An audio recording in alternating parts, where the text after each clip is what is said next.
Praise the lord. అందరికీ వందనాలు. మహాఘనత వహించుడు మా ప్రియమైన పరలోకపు తండ్రి, మీ ఘనమైన పరిశుద్ధమైన శ్రేష్టమైన అతి మనోహరమైన నామాన్ని బట్టి మీకే వేలాది వేల వందనాలు, స్తుతులు, స్తోత్రాలు చెల్లిస్తున్నా. ఇంతవరకు నాయన మా కార్యక్రమాన్ని ఆశీర్వదించినందుకే వందనాలు. మరి ఒక సాయంకాల సమయంలో మీ సన్నిధికి వస్తుండగా ఈ కార్యక్రమం ద్వారా అనేక మందిని ఆకర్షించి నీ రాజ్యానికి వారసులుగా తయారు చేసి మహిమా ఘనత ప్రభావాలు మీరే పొందమని యేసు నామమున అడిగి వేడుకుంటున్నాం తండ్రి, ఆమేన్. ఈ కార్యక్రమాన్ని మీకు సమర్పించిన వారు శ్రీ తిరునంపల్లి నాగరాజు గారు, తిరునంపల్లి రాజ్యలక్ష్మి గారు, సుస్మితారాజు, చరణు, గుంటూరు. ఈరోజు మన అంశము సరిగా నుండము, బీ రైట్, 39వ భాగాన్ని మనం ధ్యానించుకుంటున్నాం. గత వారంలో మనము 38వ భాగాన్ని ధ్యానించాం. అపొస్తలుడైన పౌలు రోమీయులకు రాసిన పత్రిక 15వ అధ్యాయము 22 నుంచి చదువుకుందాం. ఈ హేతువు చేతను మీ వద్దకు రాకుండా నాకు అనేక పర్యాయముల ఆటంకము కలిగెను. ఇప్పుడైతే ఈ ప్రదేశములలో నేను ఇక సంచరింపవలసిన భాగం లేదు కనుక అనేక సంవత్సరముల నుండి మీ వద్దకు రావాలని మిక్కిలి అపేక్ష కలిగి, నేను స్పెయిన్ దేశమునకు వెళ్ళినప్పుడు మార్గములో మిమ్మల్ని చూచి మొదట మీ సహవాసం వలన కొంత మెట్టుకు సంతృప్తి పొంది మీ చేత అక్కడికి సాగనంపబడుదునని నిరీక్షించున్నాను. అయితే ఇప్పుడు పరిశుద్ధుల కొరకు పరిచర్య చేయొచ్చు యెరూషలేమునకు వెళ్ళుచున్నాను. ఎలయనగా యెరూషలేములో ఉన్న పరిశుద్ధులలో బీదలైన వారి నిమిత్తము మాసిదోనియా వారును అకయ వారును కొంత సొమ్ము చందా వేయని ఇష్టపడిరి. అవును, వారు ఇష్టపడి దాన్ని చేసిరి. వారు వీరికి రుణస్థులు. ఎట్లనగా అన్యజనులు వీరి ఆత్మ సంబంధమైన విషయములలో పాలివారై ఉన్నారు గనుక శరీర సంబంధమైన విషయములలో వీరికి సహాయం చేయబద్దులై ఉన్నారు. ఈ పనిని ముగించి ఈ ఫలమును వారికి అప్పగించి నేను మీ పట్టణం మీదుగా స్పెయినునకు ప్రయాణము చేతును. నేను మీ వద్దకు వచ్చినప్పుడు క్రీస్తు యొక్క ఆశీర్వాదముతో సంపూర్ణతతో వత్తునని ఎరుగుదును. ఈ భాగంలో the reasons with hindered Paul's visit to Rome. పౌలు యొక్క రోమా ప్రయాణానికి కలుగుతున్నటువంటి కొన్ని ఆటంకాలను గురించి పౌలు వివరిస్తూ ఉన్నాడు. ఈ హేతువు చేతను మీ వద్దకు రాకుండా నాకు అనేక పర్యాయములు ఆటంకము కలిగెను. పౌలు అంటున్నాడు, నేను అనేక సార్లు మీ దగ్గరకు రావాలని ఆలోచించాను, యోచించాను. కానీ నాకు చాలాసార్లు ఆటంకాలు కలిగాయి. అంచేత మీ దగ్గరికి నేను రాలేకపోయాను అంటూ ఉన్నాడు. ఇప్పుడైతే ఈ ప్రదేశములలో నేను ఇక సంచరింపవలసిన భాగము లేదు గనక అనేక సంవత్సరముల నుండి మీ వద్దకు రావాలని మిక్కిలి అపేక్ష కలిగి నేను స్పెయిన్ దేశమునకు వెళ్ళినప్పుడు మార్గములో మిమ్మల్ని చూచి మొదట మీ సహవాసం వలన కొంత మట్టుకు సంతృప్తి నొంది మీ చేత అక్కడికి సాగనంపబడుదునని నిరీక్షించున్నాను. పౌలు తన 3వ మిషనరీ ప్రయాణములో రోమును దర్శించినట్లుగా మనకు కొన్ని ఆధారాలు, కొరింతు తర్వాత అతను రోముకు వెళ్ళినట్లుగా మనం చూస్తాం. అయితే పౌలు 3 ఖండాలను దర్శించాడు. ఆసియా, ఐరోపా, ఆఫ్రికా 3 ఖండాలను దర్శించాడు. ఈ రోమ్ అనేది ఇటలీలో ఉంది. ఇది స్పెయిన్ దేశము నుంచి దీనికి ప్రయాణం చేయవచ్చును. మరి పౌలు ఈ ఖండంలో ఉన్నటువంటి అన్ని ప్రాంతాలను కూడా నేను దర్శించాను. ఇక నేను సంచరించవలసిన ప్రదేశాలు లేవు ఓడలోనే నాటి దినాల్లో పౌలు ప్రయాణం చేయవలసి వచ్చింది. ఓడలో ప్రయాణం చేసినప్పటికీ అతను మరి మొదటి మిషనరీ ప్రయాణం, రెండవ మిషనరీ ప్రయాణం, మూడవ మిషనరీ ప్రయాణం, 3 మిషనరీ యాత్రలు చేసినట్లుగా అపోస్తుల కార్యంలో మనకు కనబడుతుంది. కనుక పౌలు మాట చూస్తే ఎంత ఛాలెంజ్గా ఉందో చూడండి. నేనిక సంచరించవలసిన భాగం లేదు. అంటే తిరగవలసిన పట్టణాలు, ప్రాంతాలు అన్నీ కూడా సంచరించాను. అన్ని ప్రాంతాల్లో క్రీస్తు సువార్తను ప్రకటించాను. యేసే దేవుడని, యేసే క్రీస్తుని నేను ప్రకటించాను అని చెప్పుకుంటున్నాడు. అనేక సంవత్సరముల నుండి మీ వద్దకు రావాలని మిక్కిలి అపేక్ష కలిగి నేను స్పెయిన్ దేశమునకు వెళ్ళినప్పుడు మార్గములో మిమ్మల్ని చూచి మొదట మీ సహవాసం వలన కొంత మట్టుకు సంతృప్తి పొంది మీ చేత అక్కడికి సాగనంపబడుదునని నిరీక్షించున్నాను. నేను స్పెయిన్ దేశానికి వస్తున్నాను.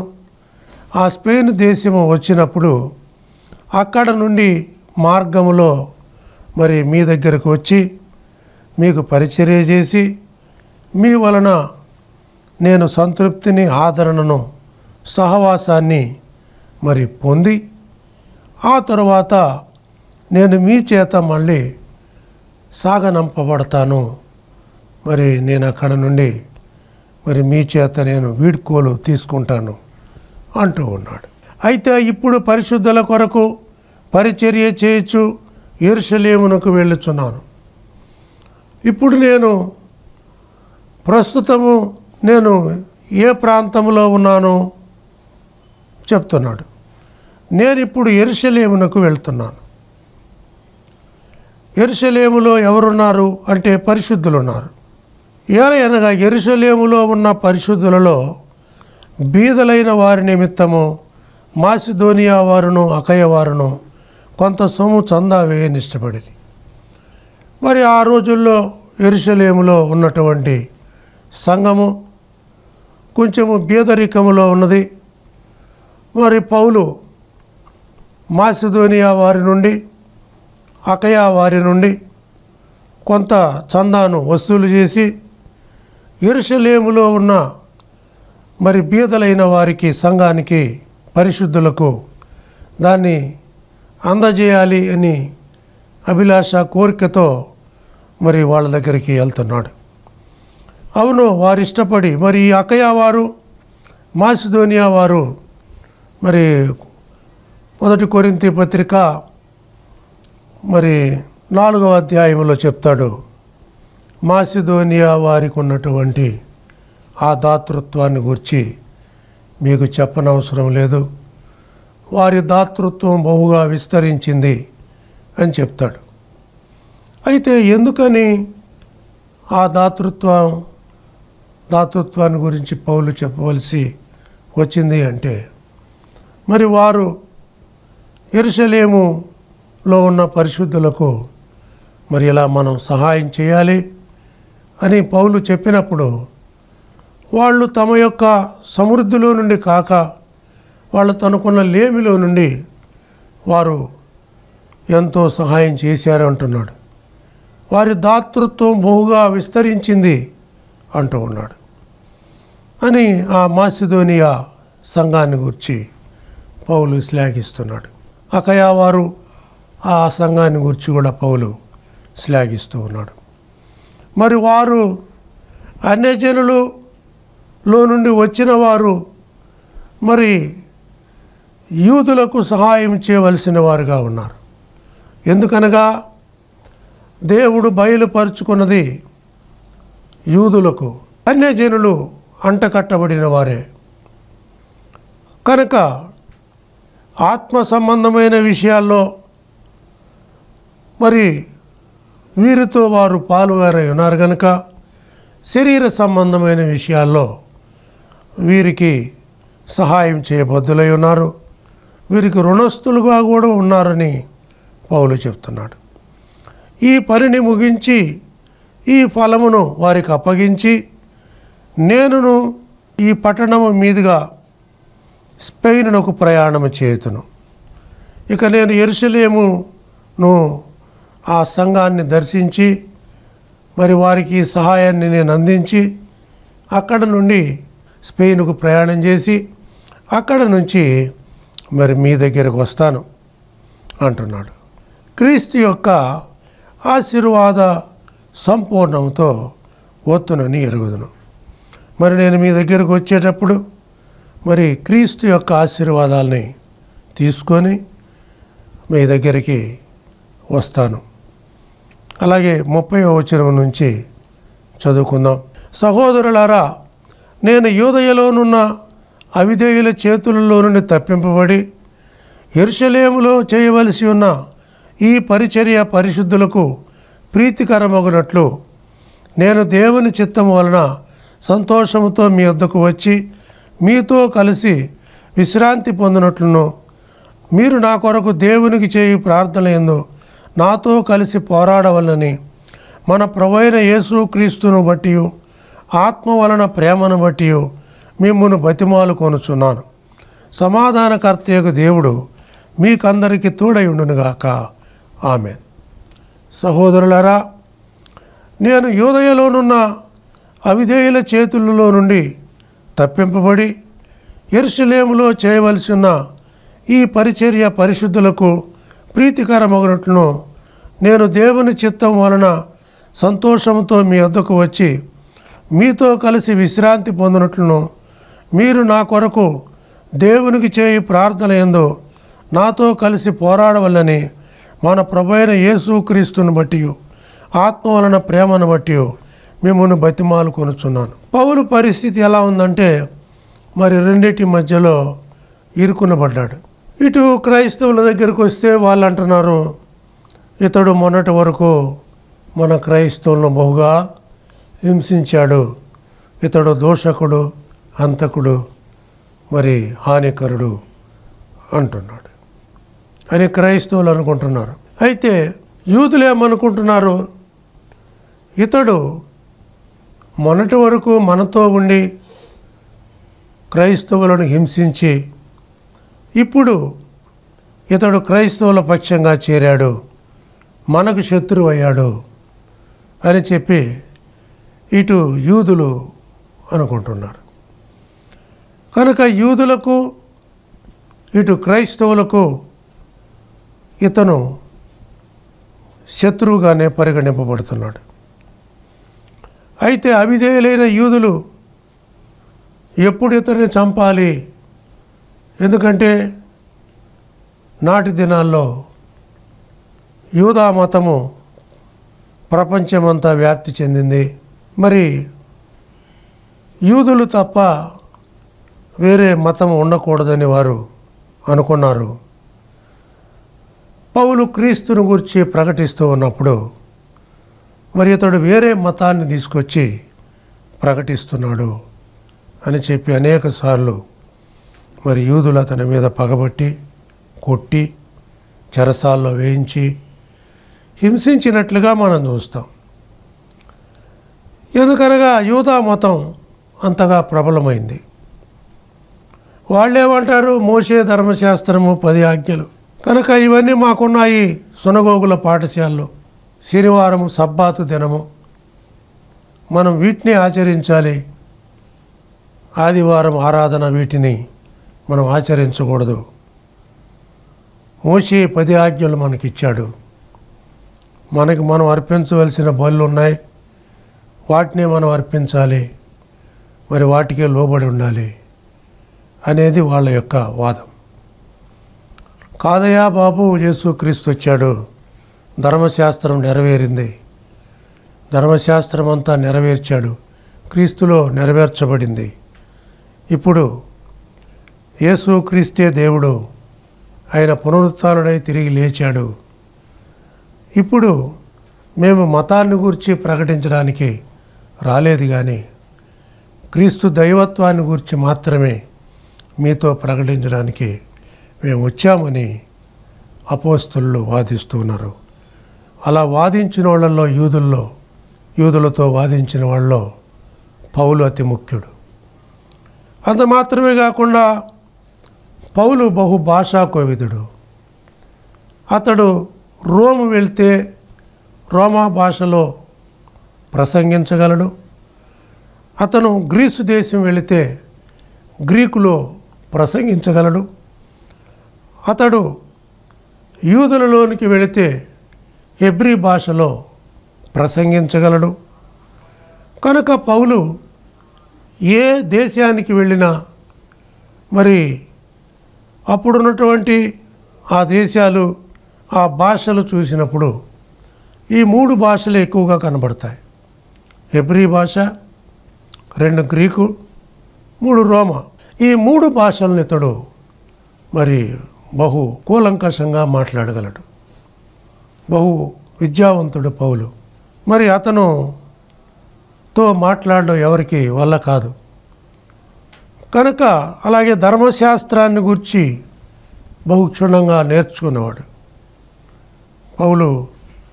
మరి గమలీయేలు పాదాల దగ్గర ధర్మశాస్త్రాన్ని క్షుణ్ణంగా నేర్చుకున్నాడు. గమలీయేలు అంటే ఆ రోజుల్లో పరిసయ్యుల్లో గొప్ప పండితుడు, మేధావి, మరి ప్రఖ్యాతిగాంచిన వ్యక్తి. అతను కొన్ని వేల మందిని శిష్యులను తయారు చేశాడు. అతని దగ్గర ఉన్నటువంటి శిష్యుల్లో పౌలు ఒకడు. కనుక అతని దగ్గర శిష్యుడిగా ఉన్నాడంటే సామాన్యుడు కాడు. కనుక అటు ధర్మశాస్త్ర విషయంలోనూ ఇటు గ్రీకు భాష, హెబ్రీ భాష, ఇటలీ రోమన్ భాషలో పౌలు చాకచక్యంగా మాట్లాడగలడు. కనుక ఏ విషయంలో ఎవరితో ఎలా మాట్లాడాలి అనేది పౌలు బాగా గ్రహించాడు. కనుక పౌలుతో వాదించడం ఎవరి వల్ల అయ్యేది కాదు. కనుక లాజిక్స్ కానీ మరి చాకచక్యంగా నేర్పుగా మాట్లాడగలిగిన ప్రతిభ పౌల్లో ఉంది. అందుకని అగ్రిప్ప రాజు అన్నాడు, పౌలా, నువ్వెంత సులభంగా నన్ను క్రైస్తవుని చేయాలనుకుంటున్నావే అన్నాడు. అప్పుడు పౌలు అన్నాడు, అగ్రిప్ప రాజా, సులభముగానో దుర్లభముగానో ఈ సంఖ్యలు తప్ప మీరు నా వలే ఉండాలని నేను అభిలషిస్తున్నాను అన్నాడు.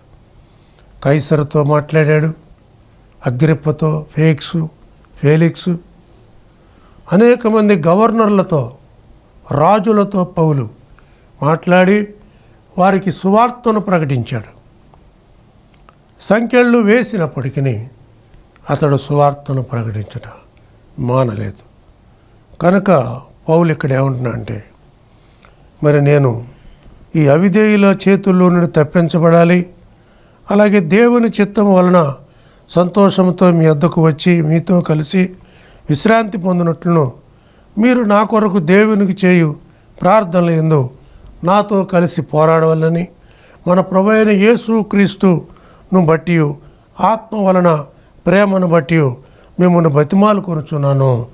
సమాధానకర్తయగు దేవుడు మీకందరికీ తోడై ఉండునుగాక అంటూ ఉన్నాడు.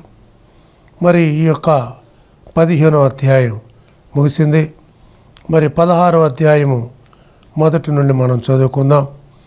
కేంక్రియలో ఉన్న సంఘ పరిచారకురాలకు ఫీబే అను మన సహోదరిని పరిశుద్ధులకు తగినట్టుగా ప్రభువునందు చేర్చుకొని ఆమెకు మీ వలన కావలసినది ఏదైనా ఉన్న ఎడల సహాయం చేయవలని ఆమెను గూర్చి మీకు సిఫారసు చేయుచున్నాను. ఆమె అనేకులకును నాకును సహాయకురాలై ఉన్నది.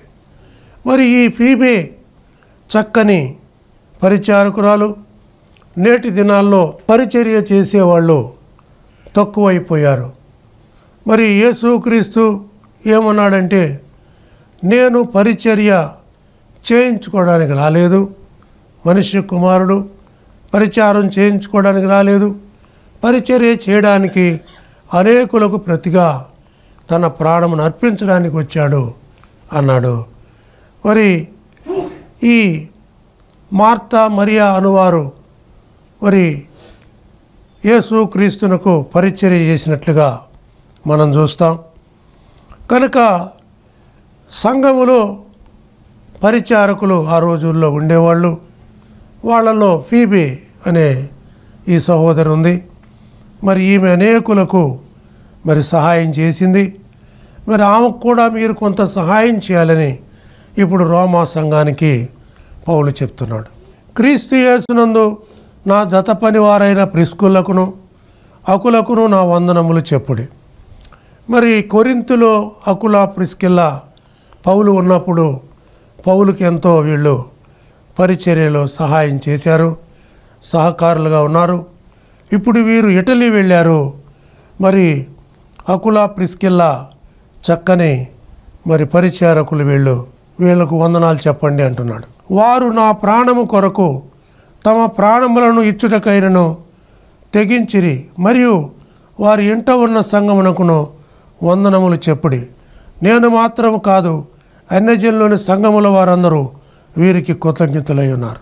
మరి నేను మాత్రమే కాదు, అన్యజనుల్లో ఉన్న సంఘములు మరి కొరింథు, గలతీ, మరి ఈ ప్రాంతాలకు రోమా పౌలు వెళ్ళినప్పుడు వీళ్ళు మరి అక్కడ ప్రాణాలు ఇవ్వటానికి కూడా వెనకాడలేదు.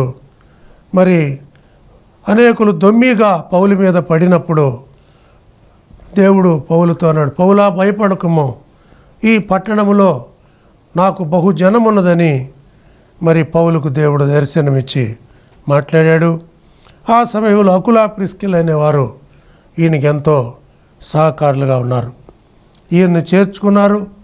మరి పౌలు వచ్చాడనే సమాచారం యూదులకు తెలిసినప్పుడు ఏడి పౌలు అప్పచెప్పండి అన్నప్పుడు వాళ్ళు రాలేదు అని వారితో అబద్ధమాడారు. మరి చూసుకోండి అన్నారు. ఆ టైంలో పౌలు కనబడితే పౌలుతో పాటు వీళ్ళిద్దరిని కూడా చంపేసేవాళ్ళు. కానీ వీళ్ళు ధైర్యంగా రాలేదు అని పౌలును దాచిపెట్టారు, ప్రాణాలకు తెగించారని పౌలు చెప్తున్నాడు. ఆసియాలో క్రీస్తుకు ప్రథమ ఫలమై ఉన్న నా ప్రియుడగు ఎపైనెటుకు వందనాలు. ఆసియాలో క్రీస్తుకు ప్రథమ ఫలమై ఉన్న నా ప్రియుడగు ఎపైనెటుకు వందనాలు అంటే మొట్టమొదటిగా రక్షించబడిన వ్యక్తి. మీ కొరకు బహుగా ప్రయాసపడిన మరియకు వందనాలు. నాకు బంధువులను నా తోడి ఖైదీలనైన ఆంద్రోనీకును యూనియకును వందనములు. వీరు అపోస్తుల్లో ప్రసిద్ధికెక్కిన వారై నాకంటే ముందుగా క్రీస్తునందున్నవారు. అపోస్తులు అంటే 12 మందే కాదు. అపోస్తులు అంటే పౌలున్నాడు, అలాగే ఇక్కడ కొంతమంది పేర్లు చెప్తున్నాడు, ఆంద్రోనికు, యూనియా, వీళ్ళు కూడా ఉన్నారు అపోస్తుల్లో. ప్రసిద్ధికెక్కిన వాళ్ళు వీరు, నాకంటే ముందుగా క్రీస్తునందున్నవారు.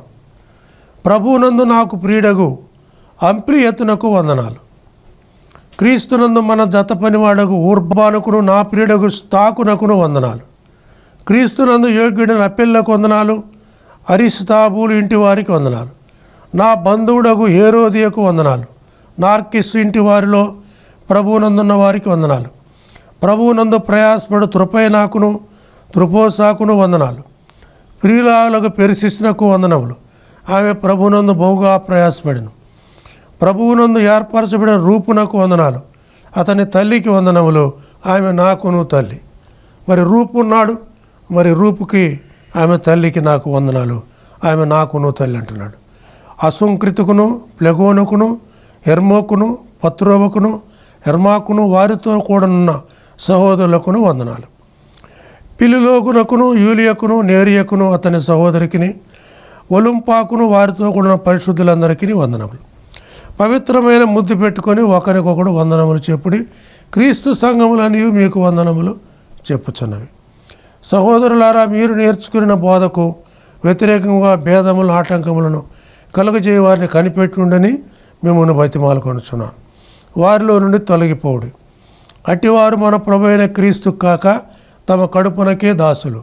వారు ఇంపైన మాటల వల్లను ఇచ్చికముల వల్లను నిష్కపటుల మనసులను మోసపుచ్చుదురు. మీ విధేయత అందరికీ ప్రచురమైనది కనుక మిమ్మును గూర్చి సంతోషించున్నాను. మీరు మేలు విషయమై జ్ఞానులను, కీడు విషయమై నిష్కపటులను అని కోరుచున్నాను. సమాధానకర్తయగు దేవుడు సాతాను మీ కాళ్ళ కింద శీఘ్రంగా చితకదొక్కించును. మన ప్రభువైన యేసుక్రీస్తు కృప మీకు తోడయుండునుగాక. నా చతపనివాడకు తిమోతి, నా బంధువులకు లూకియా, యాసోను, పోసెపత్రు అను వారిని మీకు వందనములు చెప్పుచున్నాను. ఈ పత్రిక రాసిన తెర్తియు అని నేను ప్రభునందు మీకు వందనములు చెప్పుచున్నాను. పౌలు రాసిన పత్రికలన్నీ పౌలే తన స్వయంగా రాశాడు. కానీ రోమా పత్రిక మాత్రము పౌలు చెప్తున్నప్పుడు తెర్తి రాసినట్లుగా బైబిల్ చెప్తుంది. నాకును యావత్ సంఘమునకును ఆతిథ్యమిచ్చు గాయి మీకు వందనం చెప్పు. ఈ గాయి మరి మనకు మొదటి యోహాను పత్రికలో కనబడతాడు. ఈ పట్టణపు ఖజానాదారుడగు ఎరస్తును, సహోదరుడగు కొర్తును మీకు వందనములు చెప్పుచున్నారు. మరి ఖజానాదారుడగు ఎరస్తు కూడా మరి సంఘానికి వస్తున్నాడు. మన ప్రభువైన యేసుక్రీస్తు కృప మీకు తోడయుడునుగాక. సమస్తమైన అనుజనులు విశ్వాసమునకు విధేయులగినట్లు అనాథుని రహస్యం ఉంచబడి ఇప్పుడు ప్రత్యక్షపరచబడిన వరము నిత్యదేవుని ఆజ్ఞ ప్రకారము ప్రవక్తల లేఖనముల ద్వారా వారికి తెలుపబడి ఉన్నది. ఈ మర్మమును అనుసరించి ఉన్న నా సువార్త ప్రకారము గాను యేసుక్రీస్తును గూర్చిన ప్రకటన ప్రకారముగాను మిమ్ముని స్థిరపరచుటకు శక్తిమంతుడును అద్వితీయ జ్ఞానవంతుడైన దేవునికి యేసుక్రీస్తు ద్వారా నిరంతరము మహిమ కలుగునుగాక. మరి అన్యజనులకు కలిగే రక్షణ అనేది మరి లేఖనాల్లో మరి మర్మగర్భమై ఉన్నది. మరి ఆది నుండి వీరి కొరకు దేవుడు సంకల్పించాడు. అనాది నుంచి ఆ మర్మం ఇప్పుడు నాకు ప్రత్యక్షపరచబడింది అని పౌలు చెప్తున్నాడు. ప్రార్థన చేసుకుందాం. అతి పరిశుద్ధుడా, మనోహరుడా, చెప్పబడిన లేఖనాల్ని శ్రోతల హృదయాల్లో ముద్రించి నీ రాజ్యానికి వారసులుగా మార్చవలసిందిగా స్పాన్సర్ చేసిన కుటుంబాన్ని ప్రత్యేకపరిచి మీ దీవెనలు, ఆశీర్వాదములు ధారాళంగా వారి మీద కుమ్మరించవలసిందిగా యేసు పరిశుద్ధ నామమున అడిగి వేడుకుంటున్నాం తండ్రి. ఆమేన్. మన తండ్రి అయిన దేవుని ప్రేమ, కుమారుడైన యేసుక్రీస్తు కృప, పరిశుద్ధాత్మ ఎదురు ఉండవచ్చు అన్యోన్య సహవాసమైన సన్నిధి భూలోకమైనటువంటి సకల పరిశుద్ధులకును ఇంతవరకు ఆయన వాక్యమైనటువంటి ప్రార్థనా టీవీ శ్రోతలకు, వారి కుటుంబాలకు, స్పాన్సర్ చేసిన కుటుంబాలకు సదాకాలం తోడయుండి నడిపించునుగాక. ఆమేన్. యేసు రక్తమే జయం, శిలువ రక్తమే జయం, అపవాది శక్తులకు సర్వం నాశనం. యేసు నామమునకే సంపూర్ణ జయం కలుగునుగాక. ఆమేన్. God bless you. అందరికీ వందనాలు.